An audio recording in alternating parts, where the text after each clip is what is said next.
If money doesn't make you happy, you're probably not spending it right. That's the title of this research paper by psychology professors at some pretty big name universities. So in this episode of Journal Club, the ongoing series where we discuss insights from scientific research papers and how we can apply them to live our best lives, we're going to go over 9 principles that you can follow to get more happiness out of the money that you spend. Let's go for it. Tip number 1, spend money on experiences rather than on things. Now, this is probably something you've heard a bunch of times, but the interesting thing in this paper is that they explore the reasons why spending money on experiences tends to be way better for our happiness than spending money on things. And there's really 4 main reasons for it. And the first one is that it combats adaptation. There's this thing in psychology called hedonic adaptation, which is basically the idea that we get used to things as we have more and more of them. So buying a fancy car gives you happiness originally, but then you get used to it very quickly, and now that same fancy car does not provide anywhere near the same amount of happiness as it once did. Now, generally when we spend money on experiences, the adaptation we have to those experiences is generally a lot less. Secondly, there's the idea of anticipation. Generally, we anticipate experiences more than we anticipate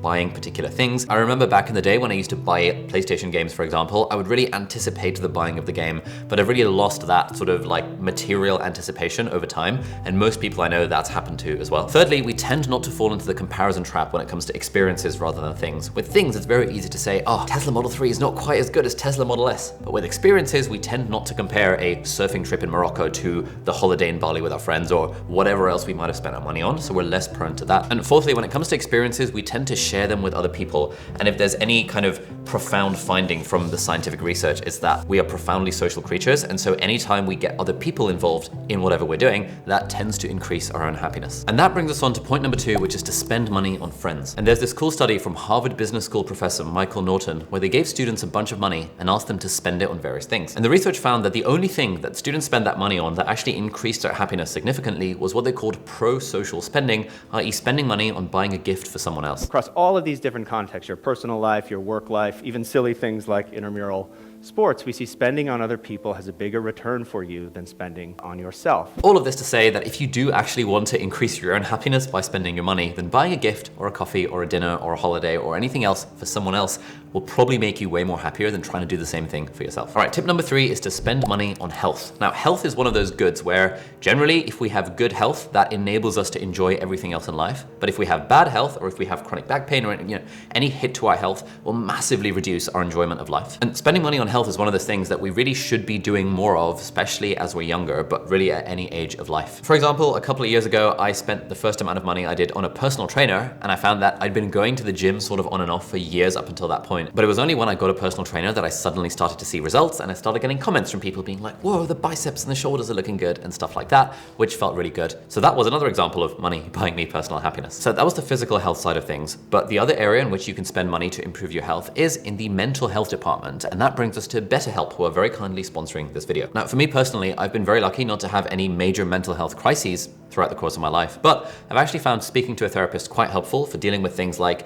YouTuber-related burnout and also some like relationship issues. And whether or not you're particularly struggling with your mental health, if you do want to find a therapist, and it's generally a good thing to do, it can be really hard to know where to start. If you're in that boat, you should absolutely check out BetterHelp. It's a customized online therapy that offers time with a qualified therapist through video or phone or even live chat if for whatever reason you don't want to turn your camera on. And they've got a huge range of expertise across their 20,000 plus registered therapists. Once you sign up, all you have to do is fill out a questionnaire, and then within 48 hours, they will match you to a qualified therapist who can help you out with that specific problem. Then you can schedule video and phone sessions, and obviously everything that you share is completely confidential, and you can change therapists whenever you want. And to be honest, even if you don't have any significant mental health issues, I really vibe with Alain de Botton from School of Life's view of this, which is that therapy is like one of those things that we should sort of treat as like going to a gym or like getting a personal trainer. It's something that's going to help with our mental health, even if we don't have any major diseases or mental illnesses that we're suffering from. Anyway, if you would like to get matched with a therapist who's going to listen and help, then you can head over to betterhelp.com/Ali Abdaal, and that URL will give you 10% off your first month. So thank you so much to BetterHelp for sponsoring this video and for letting us invest money into improving our mental health. All right, tip number 4 is another thing they talk about in this paper, which is to buy many small pleasures instead of few big ones. And basically the idea here is that if we want to spend money to buy happiness, we need to combat that hedonic adaptation that we talked about earlier. And the way to think about that is imagine taking a sip of Coke. Usually that first sip is really powerful and really strong, and it's like, oh my God, this is incredible.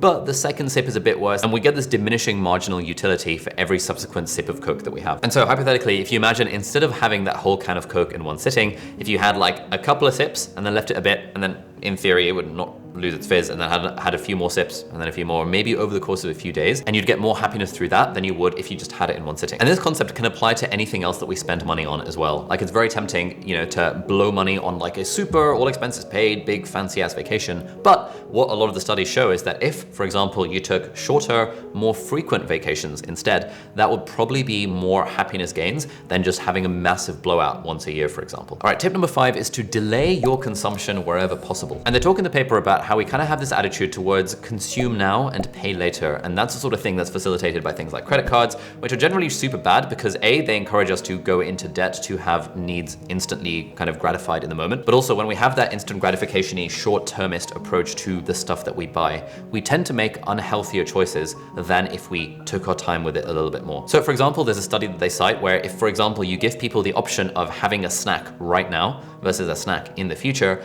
they're far more likely to pick the unhealthy option of like a chocolate or a packet of crisps or whatever right now. Whereas if you made the choice right now, but you consumed it at some point in the future, we're way more likely to make healthier decisions, and healthier decisions over the long term make us way more happy than that individual burst of dopamine from getting that chocolate bar, for example. I find this quite useful in the sense that I've signed up to this sort of meal delivery service where I have to pay in advance for meals for the following week. And so I'm way more likely to make healthy choices in the cold light of day when I'm kind of making choices for my future self. Whereas if I'm hungry in the moment and I'm ordering something off takeaway right now, I'm way more likely to like do something that's really unhealthy. And one thing they also mention in the paper is that when we delay our consumption, whether it's an experience or if it's a thing, that builds anticipation. And anticipation is just completely free happiness. Like, they cite a bunch of studies that show that, for example, anticipating a holiday is sometimes even better in terms of our happiness than experiencing the holiday itself. And generally, anticipating stuff that's going to happen in the future is a stronger emotional feeling than reminiscing or looking back on something that happened in the past. All right, tip number 6 is something that they only allude to in the paper, but it's something I've got a lot of personal experience with, and that is spending money to buy back your time. Now, one of the main things that we know from research and from personal experience is that when we have autonomy or control or ownership over how we're spending our time,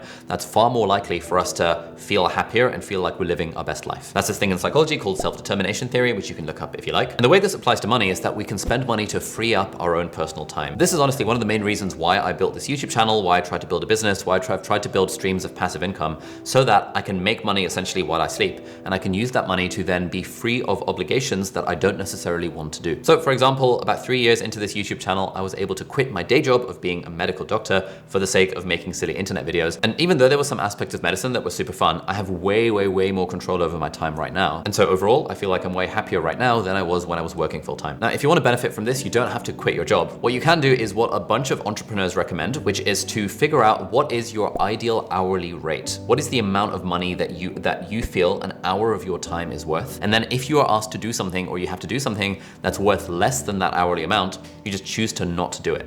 For example, let's say your hourly rate is $15 an hour because you're like, this is how much I value my time at, and you bought a $5 item from Amazon, but you know it's gonna take you an hour to get to the post office and return the thing if you don't want the thing. You can just choose to not return the thing and take the hit. So in a way, you've spent money to buy back an hour of your time. And the way I see it, like, time is the only non-renewable resource that we have. It is by far the most valuable thing that we have. And so where possible, I try and spend money to save time. All right, next we have spending money to remove salient negatives. Now, it's not in this paper, but there's a bunch of other studies that I've seen that show that when we remove major negatives from our life, that's generally way better in terms of our happiness than if we are adding extra positives. So for example, in my case, and again, this is a first world problem, so I apologize if I come across as a twat for saying this, but I really don't like cleaning the bathroom. Cleaning the bathroom is not a fun thing that I would want to do with my time, but cleaning the bathroom is something that has to be done. And so I've just outsourced it. So every 2 or 3 weeks, a cleaner comes to the flat and they do a whole spring cleaning of the whole house, including the bathrooms, which means I don't have to spend an hour or two a week or every other week cleaning, which means that I'm able to spend that time on something I'd enjoy more, like hanging out with friends or reading a good book or relaxing or whatever the thing might be. And I think there's always like a bit of a resistance in people's minds to this because they're like, oh, you know, there's some kind of moralization here. Like, oh, you know, cleaning is something you should do because you're a good moral person and a good moral person cleans their own house.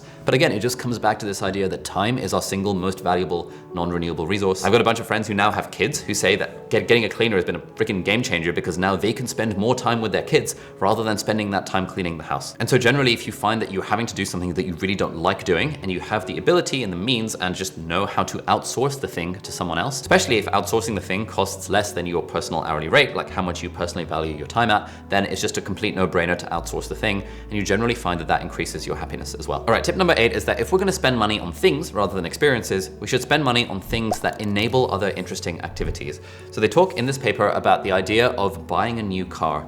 Now, there's a mental shift that we can make where instead of thinking like, I now have a car, we just try our best to think of the car as being a thing that facilitates our ability to do stuff. So rather than to have the car, it's like, what can the car allow us to do? For example, I can take road trips with friends, or I can visit friends, or I can drop a friend off in the evening if it's late and the trains are not running. And the fact that we're thinking of this car, i.e. a thing, as an enabler of an experience means that we're far more likely to appreciate it, and we're also far less likely to fall into the comparison trap. So for example, I wouldn't be thinking, oh my God, a Tesla Model S is just way better than a Tesla Model 3, because fundamentally it just allows me to do the same things. It just, is 0.3 seconds faster or whatever the thing might be. Whereas when we're thinking of the item, it's just way easy to fall into the comparison trap, which loads of studies have shown, and personal experience has as well, that comparison is the thief of joy. There's a bunch of other things you can buy as happiness enablers. So for example, I found that buying a Kindle was one of the biggest happiness enablers of my life, because it has enabled me to read books a lot more easily, and I get a lot of pleasure out of reading books, and therefore I get a lot of pleasure out of the Kindle, way more than it was if it was just a thing that didn't really enable anything else. And finally, tip number 9 for spending money to buy happiness is actually to spend money on charity. And there's a bunch of studies that show that people who give more money to charity, or households who donate more money to charity, tend to be happier overall. And there's a great paper called Giving Without Sacrifice, in which the author looks at a bunch of empirical data and shows that for most people,